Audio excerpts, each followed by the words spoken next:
WH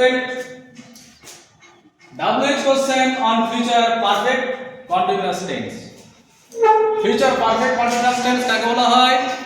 ভবিষ্যৎকালে দুটি কাজের মধ্যে যে কাজটি কিছু সময় ধরে চলতে থাকবে সেটাকে বলা হয় ফিউচার পারফেক্ট কন্টিনিউয়াস টেন্স এবং পরের কাজটিকে বলা হয় ফিউচার ইনডিফিনিট টেন্স।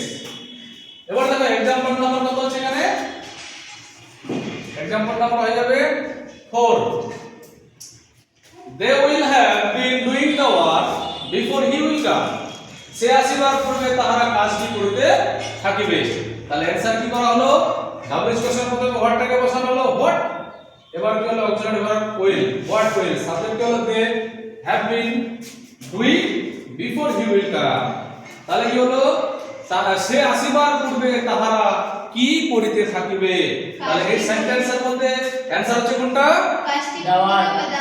দাওয়ার। এইটা হচ্ছে কি এখানে অ্যানসার। এই দাওয়ারটাকে ডাবলএস এর কোশ্চেনের যে গঠন আছে সেই অনুসারে নিয়ম অনুসারে দাওয়ারটাকে কি করতে হবে? তুলে দিতে হবে। এখানে উচ্চারণটা কি হবে বলো তো? দা হবে না উচ্চারণটা দি হবে? দা হবে। এই কারণে দা হবে, এই যে এখানে ডাবলটা আছে না, এটা হচ্ছে কি বলো তো? কনসোনেন্ট।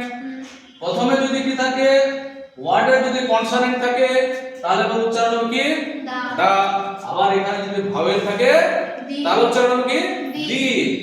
ঠিক আছে? তাহলে বুঝা গেছে? Yes sir. ওকে।